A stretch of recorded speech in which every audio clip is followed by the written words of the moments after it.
दिखाई थी।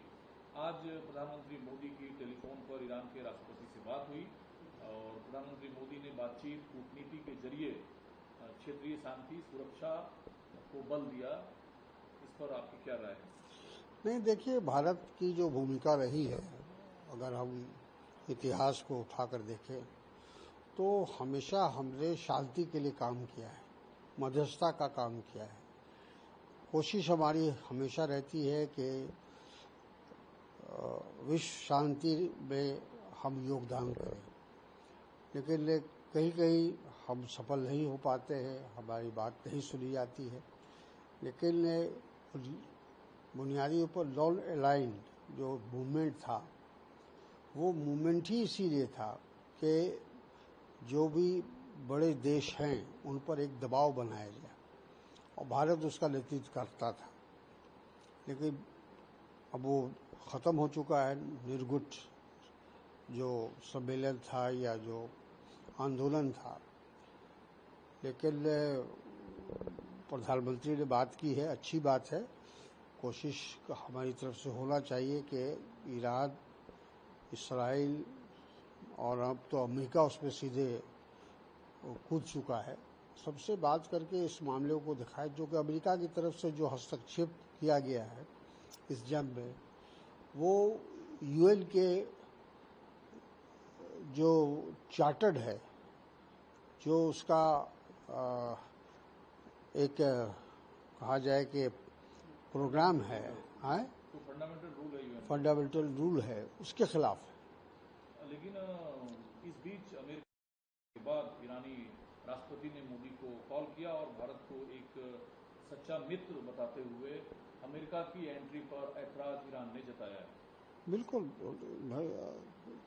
ईरान का ऐतराज बिल्कुल सही है और अमेरिका का इस प्रकार से दादागिरी, जिसको हम कहते हैं, भारत की पूरे दुनिया के ऊपर जो एक दादागिरी चल रही है अमेरिका की, कि जो हम चाहेंगे वही होगा, तो ये जो एक माहौल बनाने की कोशिश की जा रही है, ये उचित नहीं है और इसमें यूनाइटेड नेशन को हस्तक्षेप करना चाहिए। हालांकि हमें नहीं लगता है कि यूनाइटेड नेशंस में ज़्यादा कुछ योगदान कर पाएगा। जिस तरह से माहौल बना हुआ इजराइल और ईरान में, प्रधानमंत्री मोदी ने कहा कि ईरान के प्रधानमंत्री का फोन आया था और उन्होंने पूरी वस्तुस्थिति मुझे बताई। भारत ने ऐसे भी पूरे विश्व को शांति का पाठ पढ़ाया और हम सभी चाहते हैं कि कहीं भी किसी भी मसले का हल बातचीत से हो और युद्ध की स्थिति उत्पन्न नहीं हो। जो दृश्य दिख रहे हैं अत्यंत भयावह है, मानवता को इससे नुकसान ही होगा, सिविलियंस को भी अपनी जान गंवानी पड़ रही है। बातचीत का दौर होना ही चाहिए था।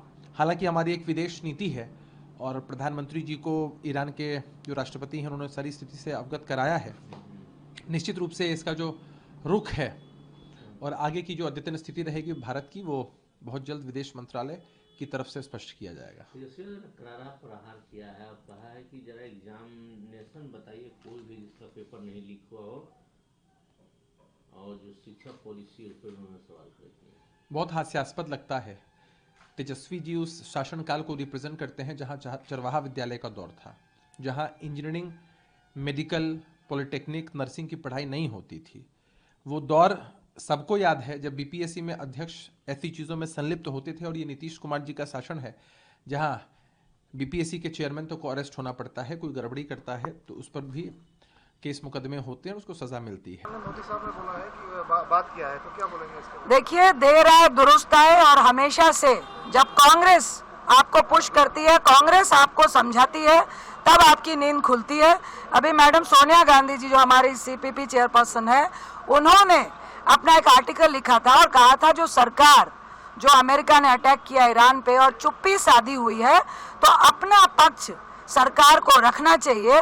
मैडम सोनिया जी के बोलने के बाद ही प्रधानमंत्री ने इनिशिएटिव लिया है, तो मैं तो यही कहूंगी कि हम आपका शुक्राना कर रहे हैं कि एटलीस्ट मैडम सोनिया जी के बोलने के बाद मोदी जी जागे और अपना हमारे देश का क्या पक्ष है वो दिया है। और मुझे लगता है कि उनको हम लोगों से, कांग्रेस ने 55 साल देश की राजनीति को और इंटरनेशनल रणनीति को कैसे करना है उसको कई बार समझाया है।